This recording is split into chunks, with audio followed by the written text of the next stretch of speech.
सबसे तो दुख की बात यह है कि इस मानव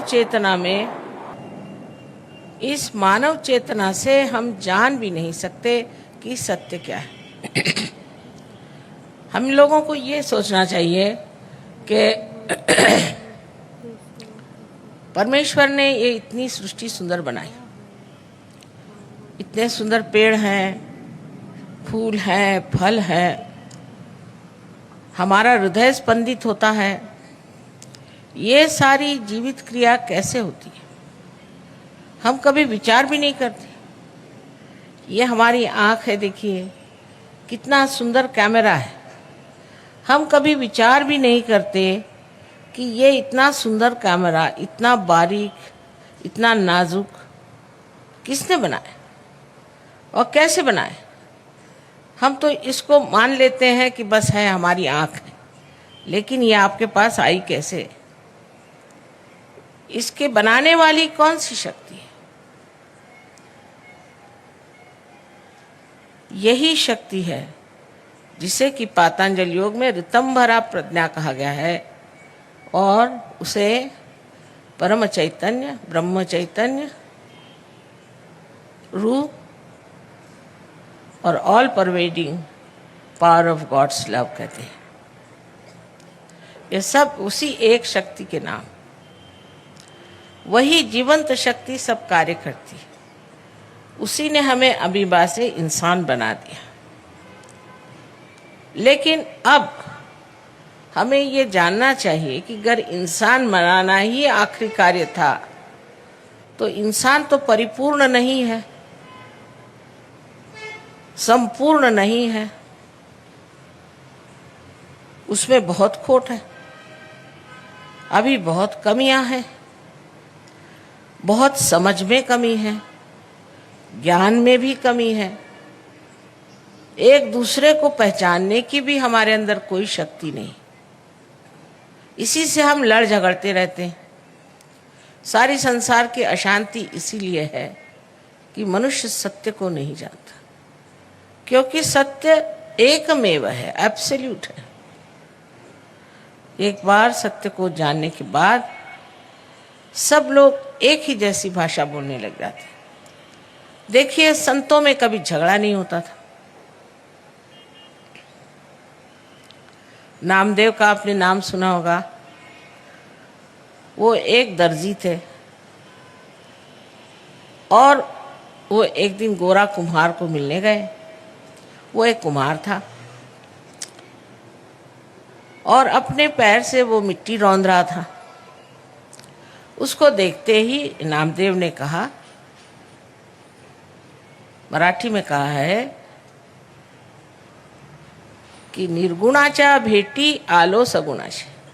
मैं तो निर्गुण की भेंट करने आया था, तो वो तो तुम्हारे अंदर सगुण है। ऐसी भाषा सिर्फ संत ही संतों से कर सकते। इंसान तो आपस में लड़ते ही रहते हैं, एक दूसरों का बुराई सोचते रहते हैं, एक दूसरों को दुखी देते रहते हैं, और अगर कोई अच्छा इंसान हो तो उसको सता सता के मार डालते। सो ये जो हमारे अंदर एक बड़ी भारी न्यूनता है, खोट है, वो क्यों है? अगर परमात्मा एक है और उन्होंने सबको इंसान बनाया है, तो ये बात क्यों है? इसका कारण है परमात्मा ने हमें पूरी स्वतंत्रता दे दी कि तुम्हें जो करना है करो, चाहे तुम बुरे कर्म करो और चाहे अच्छे कर्म करो। उसके फल भोगो और उससे तुम समझ जाओगे कि अच्छा क्या है और बुरा क्या। कोई आदमी कहेगा कि इसमें क्या बुरा है कि आप किसी का खून करो, फिर आप जेल में जाओ। कोई कहेगा शराब के पीने में क्या बुराई है, फिर आप बीमार हो जाओ। कोई सा भी गलत काम करने से उसका परिणाम यहीं पे भोगना पड़ जाता है, और अगर यहाँ नहीं भोगना पड़ा तो रात्रि में निद्रा भी नहीं आती। मनुष्य मचलता ही रहेगा जब वो गलत काम करेगा। किसी को दुष्ट वचन कहने से ही मनुष्य का जी अंदर से खराब जाता है कि मैंने क्यों कहा। इसका मतलब है कि परमात्मा ने उसके अंदर सत विवेक बुद्धि दे दी है कि वो समझ ले कि बुरा काम है, तो भी वो बुरा काम करता है। बहुत से लोग ऐसे हैं, कहते हैं माँ हम छोड़ना चाहते हैं ड्रग्स, लेकिन हमसे छूटता नहीं, क्योंकि वो समर्थ नहीं है, उनमें वो शक्ति नहीं है कि जो बुरी चीज़ है उसे हम छोड़ दें। ये जो हमारे अंदर एक दोष है कि हमारे अंदर शक्ति ही नहीं है कि जो हम चाहते हैं, जिसे हम आदर्श समझते हैं, वो हम कर नहीं पाते। उसका कारण ये है कि अभी हमें थोड़ा सा और परिवर्तित हो करके आत्मा स्वरूप होना चाहिए, क्योंकि आत्मा जो है वही शुद्ध है। आत्मा जो है वही सर्वव्यापी है, और आत्मा जो है वही सारा ज्ञान का सागर है।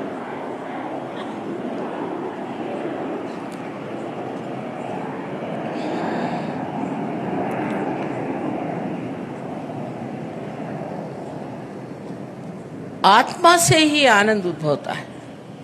सुख और दुख तो अहंकार की प्रणाली है। आज सुख हुआ तो कल दुख, कल दुख हुआ तो आज सुख। लेकिन आनंद एक ऐसी चीज है कि वो एकमेव आनंद मात्र, उसमें सुख और दुख ऐसे एक रुपया में जैसे दो बाजू होती वैसी नहीं होती।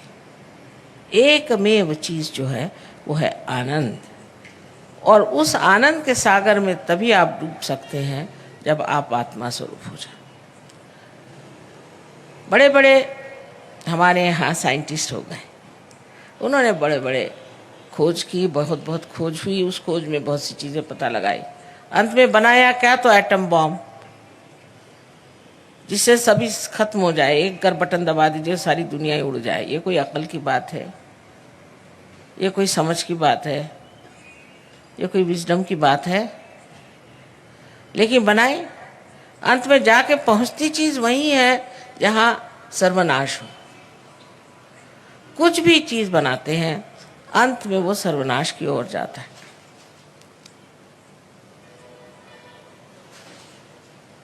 लेकिन जब आप आत्मा स्वरूप हो जाते हैं तो आप में सामूहिकता आ जाती है। माने ये कि जब कुंडलिनी आपकी जागृत होकर के और ब्रह्मरंध्र को छेदती है तो आपका संबंध ये चारों तरफ फैली हुई इस परम चैतन्य की शक्ति से एकाकारिता प्राप्त करती है। इस कुंडलिनी में जैसे इस यंत्र में ये एक कनेक्शन है, इसको लगाए बगैर ये यंत्र पूरी तरह से चल नहीं सकता। उसी प्रकार ये कनेक्शन लगाए बगैर मनुष्य का कोई अर्थ ही निकलता नहीं। जब ये कनेक्शन लग जाता है तब कितनी बातें हो सकती हैं, उसे सोचिए।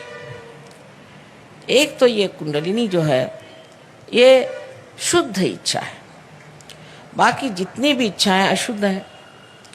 आज मन किया कि चलो हम एक ज़मीन खरीद लें, फिर एक घर बांध लें, फिर हम एक मोटर खरीद लें, मन तृप्त ही नहीं होता। जिस चीज़ के लिए दौड़ते हैं, जिसको पाने के लिए मेहनत करते हो, जब सामने आके खड़ी हुई लगे दूसरी चीज़ में, उसका आनंद ही नहीं उठाया, दूसरी चीज़ में लग जाते हैं। क्योंकि ये सारी इच्छाएं शुद्ध नहीं, अशुद्ध है। शुद्ध इच्छा हमारे अंदर, चाहे मानो चाहे नहीं मानो, एक ही है।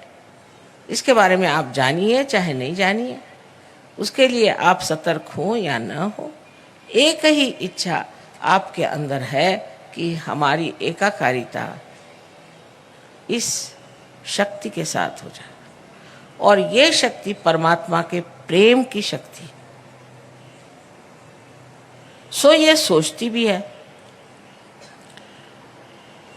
ये सब चीज़ों को बनाती है, सबको इकट्ठा लाती है, सबको कोऑर्डिनेट करती है, समग्र करती है, और सबसे अधिक तो ये प्यार करती है। तो जब ये शुद्ध इच्छा हमारे अंदर जागृत होती है और जब ये 6 चक्रों में से षट चक्र छेदन ऐसा कहा गया है शास्त्र गुजरती है और ब्रह्मरंध्र को भेद देती है, तो कितने कार्य हो जाते हैं एक साथ, वो आश्चर्यजनक है। अभी आप लोगों के सामने ये परदेश के लोग आए हैं, करीबन सभी शराब पीते थे। वहाँ शराब न पीना माने लोग समझते नहीं कि आप शराब नहीं पीते माने आप पागल तो नहीं। उनके यहाँ तो शराब पीना माने ऐसा है जैसे पानी पीने जैसा। सभी लोग शराब पीते थे, बहुत से लोग इनमें से ड्रग्स लेते थे, बहुत से लोगों को अनेक बीमारियां भी थी। यह आश्चर्य की बात है कि जिस दिन कुंडलिनी का जागरण हो गया, हठात सब छोड़ के खड़े हो गए, सब कुछ छूट गया और इतने सुंदर हो गए। आप जानते हैं पहले ज़माने में जब यहाँ अंग्रेज थे, उनको एक भी अक्षर हिंदी का सिखाना मुश्किल था, एक वाक्य उनको समझाना मुश्किल। अगर उनसे कहना दरवाज़ा खोल दे तो कहना पड़ता था ऐसा कहो there was a cold day, नहीं तो उनकी खोपड़ी में नहीं घुसती थी हिंदी भाषा।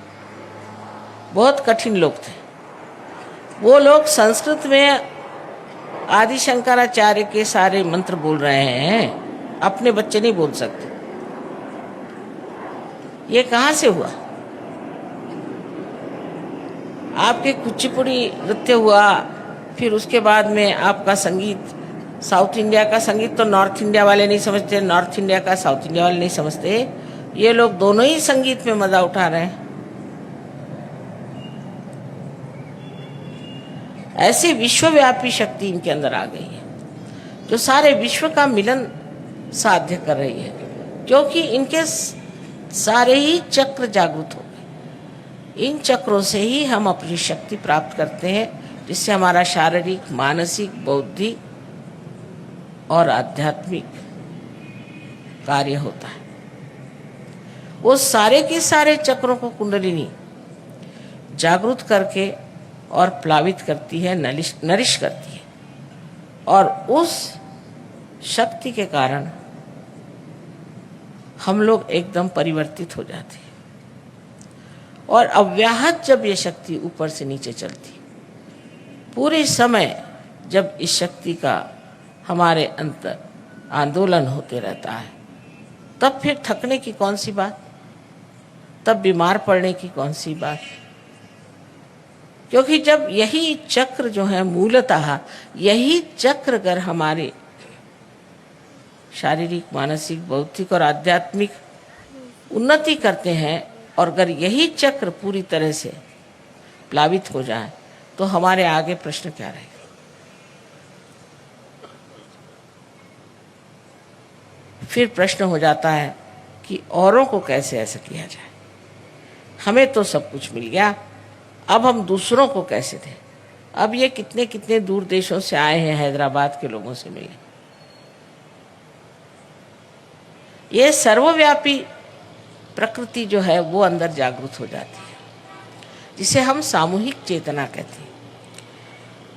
तो जब कुंडलिनी का जागरण हो जाता है और जब वो हमारे तालु में छेदन करती है, तो ये स्थान सदाशिव का है। लेकिन उसका प्रतिबिंब हमारे हृदय में, आत्मा स्वरूप हृदय में, क्योंकि ये सदाशिव के चरण, जिसे कि हम गॉड ऑलमाइटी कह सकते हैं, ये कुंडलिनी छू लेती है, तो आत्मा जागृत हो करके, आत्मा वैसे तो जागृत है ही, किंतु हमारे चित्त में नहीं, वो हमारे चित्त में आ जाता है। चित्त प्रकाशित हो जाने से अंधेरे में मनुष्य कैसे भी चलता है, कैसे भी रहता है, उस प्रकाश में वो समर्थ हो जाता है, और उस प्रकाश में सब चीज़ें अपने आप छूट जाती। समझ लीजिए आप एक अपने हाथ में सांप लेके खड़े और अंधेरा, किसी ने कहा कि तुम्हारे हाथ में सांप है, इसे छोड़ो, तो जिद्दी आदमी कहेगा कि नहीं ये सांप नहीं, ये तो डोर है। अरे भाई सांप है, छोड़ दो, नहीं डोरी। जैसे ही लाइट आ जाएगी फट से छोड़ देगा ना, उसको कुछ बताना तो नहीं पड़ता। ऐसे ही ये जितनी हमारे शत्रु हैं, ये ऐसे भाग जाते, उनका अंत ही हो जाता है। अब सब लोग ये कहते हैं कि माँ, ये कुंडलिनी का जागरण तो बड़ा कठिन होता था। अरे भाई, हजारों वर्ष पहले की बात, कब वृक्ष बहुत बढ़ गया है बाहर, आपका समाज बढ़ गया, आपके लोग बढ़ गए, सारा सिविलाइजेशन बढ़ गया, तो क्या इसकी जड़ें नहीं बढ़ेंगी? इसकी जड़ें भी बढ़ गईं और जड़ें बढ़ करके इसका स्रोत बढ़ गया। स्रोत से ही ये ज्ञान आया है और इस ज्ञान से ही ये जो आपका सृष्टि का जो कुछ भी विकास हुआ है वो नरिश हो जाएगा, वो प्लावित हो जाएगा। नहीं तो सब जगह यही कह रहे हैं कि अब तो डिस्ट्रक्शन आने वाला है। ये डराने की भी बात है, डिस्ट्रक्शन आ नहीं सकता। जिस परमात्मा ने इस सृष्टि को बनाया है वो इसको कभी भी नष्ट नहीं होने देगा, कितना भी इंसान मूर्खता करे। इसीलिए सहज का प्रादुर्भाव जो हुआ है वो ये है कि इसके प्रादुर्भाव से ये नष्ट होने वाला समाज, ये नष्ट होने वाली व्यक्ति, ये नष्ट होने वाले देश और ये नष्ट होने वाला विश्व सारा संभल जाएगा और एक नए तरह के लोग जागृत होंगे जिन्हें कि हम संत कहते हैं। पर संत का मतलब ये नहीं कि आप घर द्वार छोड़ के भाग जाओ, अपनी जिम्मेदारियां छोड़ के भाग जाओ, अपने बाल बच्चों को छोड़ के भाग जाओ। कुछ भागने की जरूरत नहीं, आप अपने ही अंदर संत हो जाते हैं। अब डॉक्टर साहब ने बता ही दिया कि तंदुरुस्ती ठीक हो जाती है, तबीयत ठीक हो जाती है, पर तबीयत ठीक होना ही सब कुछ नहीं है। अगर तबीयत ठीक भी हो गई तो आगे क्या? शांति तो नहीं मिली, आशीर्वाद तो नहीं मिला। ये सारी ही चीजें संपूर्णतः टोटलिटी में आपको मिल जाती है और आप इसके अधिकारी हैं। ये सोचना कि इतनी कठिन बात इतनी सरल कैसे।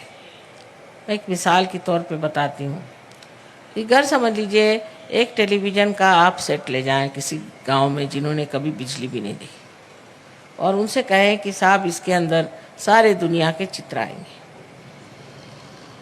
तो लोग कहेंगे क्यों बेकार बातें करते, डब्बे में कहाँ से आएंगे ऐसे सबके चित्र। लेकिन जब उसको मेंस में आप लगा देंगे तो वो कितना अभिनव है, कितना सुंदर है, कितना गौरवपूर्ण है, ये दिखाई देगा कि नहीं।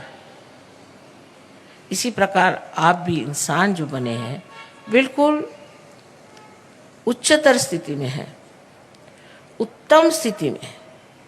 अब बस थोड़ा सा ही प्रवास और है जहाँ पर कि आपका कुंडलिनी का जागरण करना है और आपको वो स्थिति देनी है जिसे हम कहते हैं कि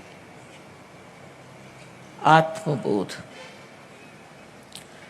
आत्मा का बोध होते ही न कि आप अपने ही बारे में जानते हैं पर दूसरों के बारे में भी जान जाते हैं। सबसे पहले आपके अंदर ऐसा लगेगा जैसे ठंडी ठंडी हवा आ रही हाथ में, और सर में से भी लगेगा ठंडी हवा आ रही तालू में से। यही जो आपको हाथ में लग रहा है पहला अनुभव, पहली मर्तबा आप इस परम चैतन्य को जान रहे हैं, महसूस कर रहे हैं, उसका आपको ज्ञान हो रहा है। इससे पहले आपने इसे जाना नहीं था। उसके बाद दूसरी स्थिति आती है जिसमें आप निर्विकल्प हो जाते हैं। जब आप इसको इस्तेमाल करने लग जाते हैं आपको आश्चर्य होता है, आप अपने हाथ से कुंडलिनी दूसरों की जगा रहे हैं, लोगों को ठीक कर रहे हैं और आनंद में मगन है। धीरे धीरे बिल्कुल आप निश्चिंत होकर के अनेक शक्तियों को प्राप्त कर लेते हैं और फिर आप निश्चिंत हो जाते हैं। आप में कोई विकल्प नहीं रह जाता, कोई शंका नहीं रह जाती, आप निर्विकल्प में उतर जाते हैं बहुत आसानी से। और उसके बाद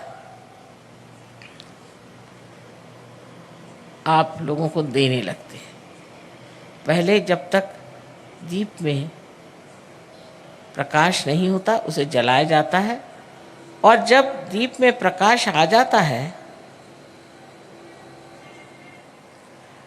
तो फिर वो सबको प्रकाश देता है। एक दीप से अनेक दीप जल सकते हैं। इसी प्रकार सहयोग बहुत जोरों में फैल रहा है। पता नहीं इन लोगों ने बताया कि नहीं कि रशिया जैसी जगह जहाँ उन्होंने परमात्मा का नाम भी नहीं सुना हुआ, वहाँ पर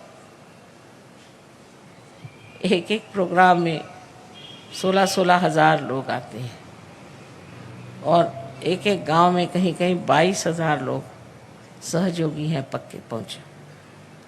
सो ये देश अपना जो संतों की भूमि, जो योग भूमि है, जहाँ पर लोग इतना धर्म का कार्य कर गए, ये लोग तो सोचते हैं आप लोग महाभाग जो ऐसी महान देश में आप पैदा हुए, लेकिन हम जानते नहीं कि हमारे क्या भाग्य हैं। एक दिन ऐसा आएगा कि इस आध्यात्मिक शक्ति के बल पर सारा संसार आपके चरणों में आ सकता है, लेकिन पहले अपनी शक्ति को समझिए। जब तक आपने शक्ति को समझा नहीं, तब तक आपकी कोई विशेषता नहीं। बेकार चीज़ों में उन लोगों से आपको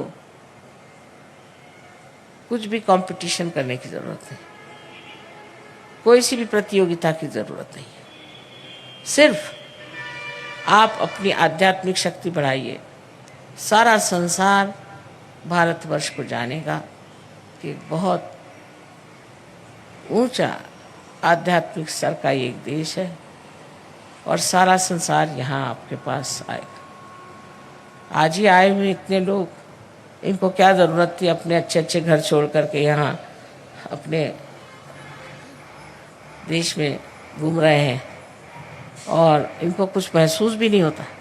मैंने कहा आपको कोई यहाँ तकलीफ़ तो नहीं होती? नहीं नहीं माँ, यहाँ तो आत्मा में बड़ा ही आराम है।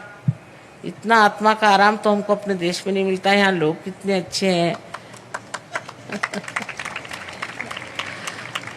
और ये जाना ही नहीं चाहते। अपने देश की महत्ता हमने कभी किसी को बताई नहीं और जतलाया नहीं कि हम लोग क्या हैं। मुझे पूर्ण विश्वास है कि हैदराबाद में, जहाँ पर कि अनेक लोगों का संगम हुआ है, काफ़ी अलग अलग तरह के लोग यहाँ पर हैं और इस सब एक मिला जुला यहाँ का समाज है। इस समाज में दिमाग भी लोगों के खुल जाते हैं। तो आशा है कि यहाँ पर बहुत ज़ोरों में सहयोग प्रस्थापित होगा और एक दिन इस हैदराबाद से ही काफ़ी लोग बाहर जा कर के और सहयोग का प्रचार करेंगे। आप सबको अनंत आशीर्वाद।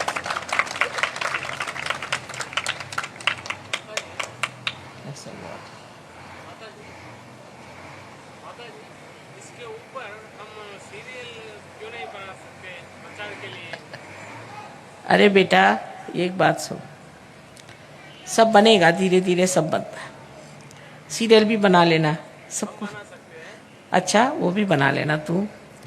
लेकिन एक बात है, अब देखो इस हैदराबाद में कितने लोग हैं, उसमें से कितने लोग आए। जिसका नसीब होएगा वही तो आएगा। तुम 17 सीरियल बनाओ, नहीं तो कुछ भी।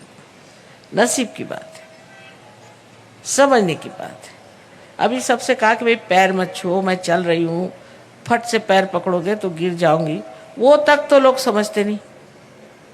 फड़ाक से पैर में एकदम पकड़ लिया, मैं गिरने ही वाली थी। जब इतनी भी समझ नहीं, उनके सीरियल के असर में घुसेगा।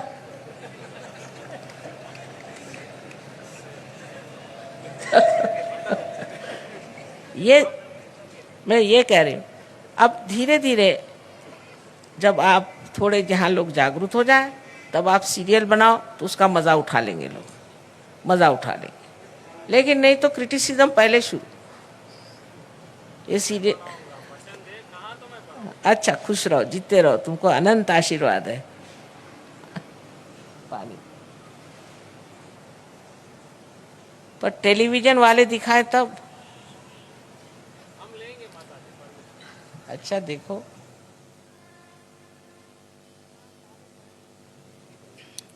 वहाँ सारे प्रदेश में सारे टेलीविज़न पे हमारे भाषण हुए, सिवाय अपने देश में।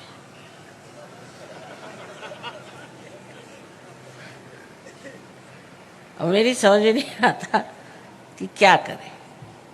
सारी दुनिया में हुए, ऐसा कोई देश नहीं जहाँ हम गए और उन लोगों ने हमें टेलीविज़न पे बड़े अदब से बुलाया। इंग्लैंड में था,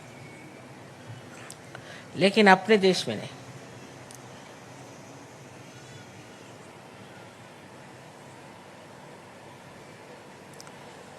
तो अब हम लोग, एक बात और भी होती है कि लोगों के मन में बहुत से प्रश्न होते हैं। तो आप लोग जो कुछ आपके प्रश्न हैं उसे आप लिख करके और कृपया कल आप लेते आइएगा, मैं सबके आपको जवाब दे दूँ।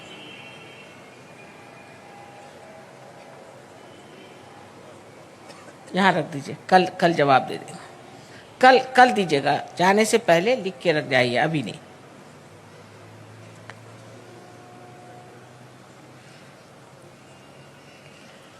प्रश्नों के बारे में एक बात है कि जो प्रश्न पर्सनल है उनकी बात छोड़िए, पर जो और प्रश्न है कि मैंने ये किताब पढ़ी थी, उसमें से था, वो गुरु ने ऐसा कहा और फलाने में ऐसा लिखा है और ठिकाने में, क्या भाई लिख के चले गए, वो अब नहीं है। अब मैं बैठी हूँ, मुझसे पूछो। जब जिंदा होता है कोई तो उसको कोई नहीं पूछेगा। बाद में उसके मंदिर बनाएंगे, फलाना बनाएंगे, क्योंकि वो अब जिंदा नहीं है ना। और जिंदा जो गुरु बैठा रहेगा वो तो कहेगा कि बेटे तू ये क्या कर रहा है। तो जिंदा को नहीं मानना चाहिए। ये खास प्रिंसिपल है इंसान का कि कोई जिंदा हो तो उसको नहीं मानो, मरने के बाद। क्योंकि जिंदा हो सकता है कि वो कहे कि भाई कि ऐसे नहीं करना चाहिए, वैसे नहीं करना चाहिए, उसको जेब में रख सकते हैं, तब ही होना चाहिए। अब रही बात सवाल जवाब, सो मैं काफ़ी होशियार हूँ, क्योंकि अब 21 साल से ये धंधा कर रही हूँ।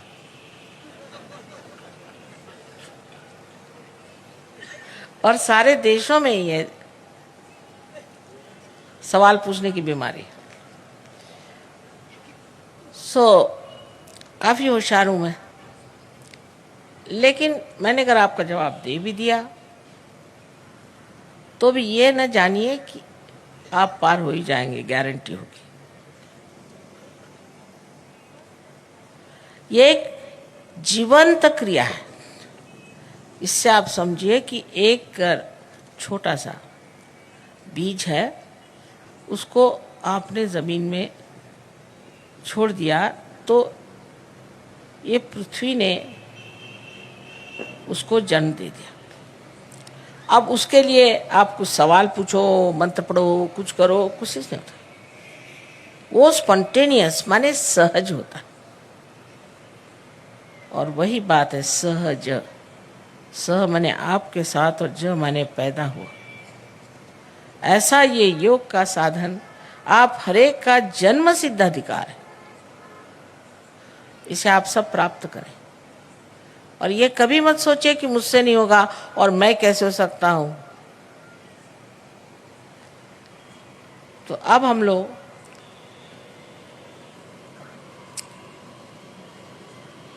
आत्म साक्षात्कार को प्राप्त करें इसी क्षण।